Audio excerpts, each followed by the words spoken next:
اس کہانی سے پچھلے دنوں میرا آمنا سامنا ہوا۔ ایک کیس کے سلسلے میں فیملی کورٹ سے بھی میرا جانا ہوا۔ وہاں میں اپنے چھوٹے بھائی کے ساتھ عدالت کے کوریڈور میں اس بینچ پہ بیٹھا ہوا تھا۔ میری نگاہ اچانک عدالت میں موجود اس لاک اپ پہ پڑی جہاں پہ ایک کمسن بچہ لاک اپ کے اس پار اپنے بابا سے لپٹ کر رو رہا تھا۔ مجھے بڑی تجسس ہوئی۔ میں وہاں موجود 2 پول والے آفیسر سے میں نے اپنا تعارف کروایا کہ جی میں ایک صحافی ہوں اور میں اس شخص کی کہانی کو جاننا چاہتا ہوں۔ صحافی ہونے کی حیثیت سے اس 2 پھول والے آفیسر نے مجھے اس شخص سے بات کرنے کی اجازت دے دی۔ پھر میں نے ان سے پوچھا کہ آپ اس لاک اپ میں آج آپ کی پیشی ہے؟ آپ جیل میں ہیں، تھانے میں ہیں، کہاں پہ ہیں؟ تو اس شخص نے مجھے کہا میں سینٹرل جیل میں ہوتا ہوں۔ ایک کیس کے سلسلے میں جیل گیا اور آج میری پیشی ہے۔ پھر میں نے اس سے سوال کیا آخر کیس کیا ہے؟ اس شخص نے ندامت کی نگاہوں سے دیکھتے ہوئے مجھے کہا فیملی میٹر۔ میں نے 2-3 مرتبہ پھر کوشش کی۔ اس شخص نے مجھے اور کچھ بھی نہ کہا، بس روتا رہا اور کچھ بھی نہیں کہا۔ تھوڑی دیر بعد مایوسی کے ساتھ میں واپس جا کے اس بینچ پہ اپنے چھوٹے بھائی کے ساتھ بیٹھ گیا۔ اچانک وہ معصوم سا بچہ بھاگتے ہوئے میرے اور آیا اور اس نے مجھے ایک پرچی تھمائی۔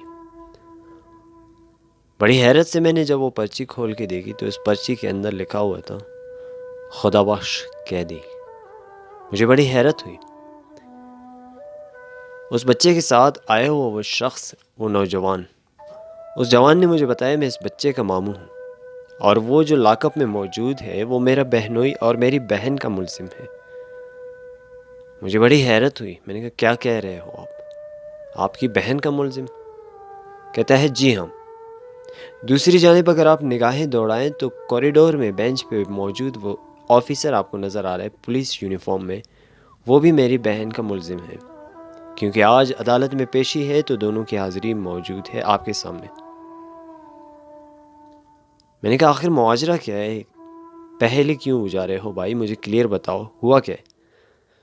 اس جوان نے مجھے بتایا یہ جو میرے بہنوئی ہیں یہ ایک شرابی ہیں۔ ایک دن شہر میں ریڈ ہوا جس پہ پولیس نے مختلف ملزمان کو گرفتار کیا، جس میں میرے بہنوئی بھی موجود تھے۔ پولیس آفیسر نے پیسے نہ ہونے کی وجہ سے میرے بہنوئی سے درخواست کی کہ مجھے آج آپ خوش کر دو، آج کی رات میری رنگین کر دو تو پھر میں آپ کو بخش دوں گا۔ وعدے کے مطابق میرے بہنوئی نے اس پولیس آفیسر کو گھر پہ لے کر آئے اور میری بہن سے کہنے لگے کہ آج اس پولیس آفیسر کو آپ نے خوش کرنا ہے۔ مظلوم عورت احتجاج کرتی رہی۔ میرے بہنوئی نے مار پیٹ کیا اور اس کے بعد اس پولیس آفیسر نے بدکاری کی۔ باہمت ہونے کی وجہ سے میری بہن نے درخواست کی، FIR لانچ کیا اور دونوں کو پولیس نے پکڑ لیا۔ اس کے بعد ہوا کچھ یوں کہ پولیس آفیسر اور میرے بہنوئی دونوں ایک ہی جیل میں، ایک ہی لاک اپ میں، ایک ہی بیرک میں موجود۔ کچھ ٹائم گزارنے کے بعد وہ پولیس آفیسر پیرول پہ باہر آیا اور اب اپنی ڈیوٹی سر انجام دے رہے۔ میرے بہنوئی ابھی تک سینٹرل جیل میں ہیں اور پیشیوں پہ دونوں آ رہے ہیں۔ بڑی حیرت کے ساتھ میں نے اس شخص کو دیکھا کہ جو بہن ہے وہ کیا کر رہی ہے۔ اس نوجوان شخص نے مجھ سے کہا کہ میری بہن ہر پیشی پہ آتی ہے، عدالت میں ایڑیاں رگڑ کے انصاف کی بھیک مانگتی ہے، لیکن عدالتی نظام سے ہمیں صرف اور صرف ایک تاریخ مل جاتا ہے۔ کے بعد میں نے پوچھا یہ بچے کیا کرتے ہیں، کون سی کلاس میں پڑھتے ہیں؟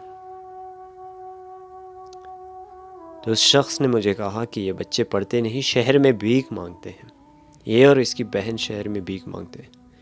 پھر میں نے نگاہیں دوڑائیں تو وہ سامنے لاک اپ میں موجود قیدی خدا بخش ندامت کی نگاہوں سے مجھے بھی دیکھ رہا تھا، اس ماحول کو بھی دیکھ رہا تھا اور اس کی آنکھوں میں نمی مجھے نظر آئی۔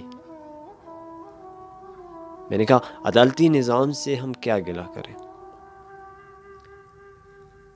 ہمارے عدل و انصاف کا نظام اتنا بلند ہونا چاہیے کہ 3 پیشیوں میں کیس کا فیصلہ آ جانا چاہیے، لیکن افسوس صد افسوس یہاں پہ ہمیں صرف اور صرف ایک عدد تاریخ مل جاتی ہے۔ شکریہ۔